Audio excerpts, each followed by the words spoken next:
একথা বলার সুযোগ নেই যে বিগত 17 বছরে বিএনপির উপরে অত্যাচার, জুলুম, নির্যাতন হয়েছে। তাদের উপরে এমন কোনো অপকর্ম, অপশক্তি নাই যে চাপিয়ে দেওয়া হয়নি। কিন্তু তারপরও এই যে বিএনপির মহাসচিব, উনি কি শক্তিশালী বা কৌশলী কোনো একটি দায়িত্ব পালন করতে পেরেছে? আমার মনে হয় যে বিএনপির মতো একটি দলের মহাসচিব হিসাবে তিনি এই দায়িত্বটি সঠিকমতো পালন করতে পারেননি। যদি পালন করতে পারতেন, যে দলটি বিগত 15 বছর ধরে এত অত্যাচারিত, জুলুম, নির্যাতন শিকার ভোগ করল, সেই দলটির শেখ হাসিনা পালিয়ে যাওয়ার, তার নেতা সাধারণ কর্মীরা অনেক ভূমিকা রাখলেও বিএনপির নেতাদের সেই দৃশ্যমান ভূমিকা কিন্তু দেখা যায়নি। তারা তো জানতো, এদেশের সাধারণ মানুষ জানতো, অনেকেই জানতো যে শেখ হাসিনাকে স্বাভাবিকভাবে আর এদেশ থেকে সরানোর কোনো ব্যবস্থা নেই। তাকে এদেশ থেকে একটি অন্য পন্থায় বিদায় নিতে হবে। সেই পন্থাটা কিভাবে হবে এটা এদেশের মানুষ জানতো না, কিন্তু দেশের মানুষ সবাই জানতো যে শেখ হাসিনাকে একদিন না একদিন বিদায় নিতে হবে। সেটা কোন পন্থা সেটা কেউ আবিষ্কার করতে পারছিল না।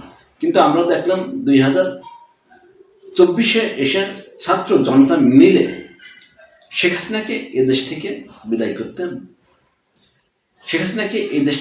করে দিল। কিন্তু বিএনপির যে প্রধান সারির নেতারা, তাদের দৃশ্যমান কোনো ভূমিকা ছিল না।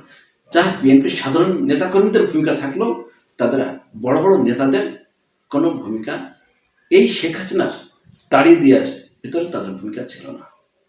এখন কথা হবে, আপনারা অনেকেই বলবেন যে ফখরুল সাহেব একজন সজ্জন মানুষ, ভালো মানুষ, হতে পারে ভালো মানুষ, কিন্তু দলটির মহাসচিব হওয়ার জন্য যে যোগ্যতা, সম্পূর্ণ মেধা, বুদ্ধি লাগে, বিএনপির এই ভদ্রলোকের ছিল না। কারণ আপনি যখন একটি দেশের যোদ্ধা হবেন, আপনি যখন একটি দেশের সেনাবাহিনীর কমান্ডার হবেন, সেই দেশ যদি যুদ্ধ করে, আপনি কিন্তু তখন আর নতুন নতুন সৈন্য নিয়োগ দেওয়ার সুযোগ পাবেন না, আপনি ট্রেনিং করার সুযোগ পাবেন না। আপনাকে তার ভিতর থেকে কৌশল অবলম্বন করতে হবে যুদ্ধে জেতার জন্য। বিগত 15 বছরে আওয়ামী লীগ বিএনপিকে কোথাও কোনো সমাবেশ ঠিক মতো করতে দেয়নি, তাদের কাউন্সিলর হতে দেয়নি, তাদের যে কমিটিগুলো করার ছিল সেই কমিটিগুলো সঠিক মতো করতে দেয়নি। এটাই তো স্বাভাবিক যে শেখ হাসিনার মতো একজন স্বৈরাচার মহিলা তার বিরোধীদেরকে কোনো কিছু সঠিকভাবে করতে দেবে না, এটাই স্বাভাবিক। তাহলে শেখ হাসিনার বিরুদ্ধে দাঁড়িয়ে আপনার মতো একজন মহাসচিব কি দায়িত্ব পালন করেছেন? দলটির কি পেরেছেন কোনো ক্রমে সুসংগঠিত করতে? বিগত দীর্ঘদিন আপনি এই দলটির মহাসচিব হিসাবে দায়িত্ব পালন করেছেন, কই কি পেরেছেন? আপনার এই কথা কিন্তু কোনো ক্রমেই যুক্তিসঙ্গত হবে না যে আপনি আওয়ামী লীগ তাকে করতে দেয়নি। আওয়ামী লীগের স্বাভাবিকভাবেই ছিল তারা করতে দেবে না, কিন্তু আপনি কোন কৌশল অবলম্বন করেছিলেন যে কৌশলের বিনিময়ে আপনি আপনার দলটিকে সুসংগঠিত রেখেছেন? না, আপনি রাখেননি, আপনি রাখতে পারেননি। যদি রাখতে পারতেন তাহলে 5ই আগস্টের পরে আপনার দলের নেতারা আজকে নিজেরাই হত্যাকাণ্ডে জড়াতো না। যারা প্রায় 30-এর অধিক মানুষকে একই সঙ্গে শেখ হাসিনার বিরুদ্ধে লড়াই করলো, তারা আজ একই সঙ্গে 30 জন মায়ের বুক নিজের দলের নেতাকর্মীদের খালি করে দিয়েছে, নিজের দলের নেতাকর্মীদেরকে হত্যা করেছে।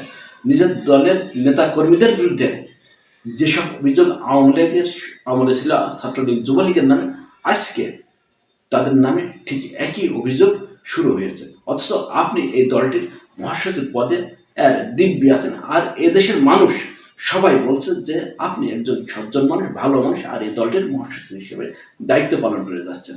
কিন্তু দলটির মহাসচিব হিসেবে দায়িত্ব পালন করাটাই এখানে বিষয় ছিল না, দলটি সুসংগঠিত করার একটি বিষয় ছিল। এখন আপনি বলবেন যে আওয়ামী লীগ তো বিএনপিকে ভেঙে ফেলার জন্য অনেক চেষ্টা চালিয়ে আসছে। এটা ঠিক, আওয়ামী লীগ ভেঙে ফেলার জন্য অনেক চেষ্টা চালিয়ে আসছে, কিন্তু বিএনপির ভিতরে একটি জাতীয়তাবাদী শক্তি তার অটো কাজ করে। এই শক্তি কখনোই আওয়ামী লীগের সঙ্গে মিশে যাবে না, শত চেষ্টা করলেও আওয়ামী লীগ হবে না। তাই এই শক্তিটাই টিকে ছিল। আর যারা এই শক্তিকে বিশ্বাস করতো না। তারাই হয়েছে শাহজাহান ওমর, তারাই হয়েছে তৈমুর আলম, তারাই হয়েছে আপনার ওই যে কি যেন পররাষ্ট্র উপদেষ্টা হিসেবে দায়িত্ব পালন করতো এরা। অনেক লোক আওয়ামী লীগে ভেঙে গেছে, কিন্তু যারা জাতীয়তাবাদী শক্তিতে বিশ্বাস করতো তারা কখনোই শত জুলুম নির্যাতন ভোগ করে হলেও বিএনপিতে থাকতো। আপনার মতো একজন মহাসচিবের দলে থাকার কারণে তারা থাকতো না। আপনি না থাকলে পারো এই দলটিতে অবশ্যই অবশ্যই এই বিএনপির নেত্রী, বিএনপির খালেদা তারেক জিয়াকে ভালোবেসে একটি অংশ শক্তিশালীভাবেই টিকে যেত। কিন্তু আপনি দায়িত্ব পালন করতে গিয়ে এই দলটিকে একেবারে ধ্বংস করে দিয়েছেন। দলটিকে যে পরিমাণ সুসংগঠিত করার দরকার ছিল, যে পরিমাণ শক্তি অর্জন করার ছিল, সেই শক্তিটি আপনি করাইতে পারেননি। করাইতে তো পারেননি, তার দৃশ্যমান 5ই আগস্টের পরে ভেসে উঠছে। দর্শক, বিএনপির মতো একজন সচ্ছল ভদ্র লোকের বিরুদ্ধে আমি কথা বললাম এই কারণে যে দলটি 5ই আগস্টের পর তার নেতাকর্মীরা যা শুরু করেছে, আওয়ামী লীগ পুনর্বাসন কেন্দ্র করে শুরু করে গরু ছাগল চুরি করে হাট বাজার টেন্ডারবাজি যা আছে এই দলটি সব করতেছে, কিন্তু দলটি নির্বিকারভাবে পড়ে আছে। আর দলটি যেদিকে হাঁটছে তার দলটির জন্য হয়তো মঙ্গল বয়ে নিয়ে আসবে না। এই দেশের মানুষ তারা যেদিকে হাঁটছে সেই দল সেদিকে পছন্দ করে না। তো দর্শক, আজ এ পর্যন্ত। আমার এই কথাগুলো যদি ভালো লেগে থাকে তাহলে অবশ্যই অবশ্যই আমার এই ভিডিওটি শেয়ার করবেন, সঙ্গে আমার চ্যানেলটি সাবস্ক্রাইব করে সঙ্গে থাকবেন। আজ এ পর্যন্তই। আল্লাহ হাফেজ।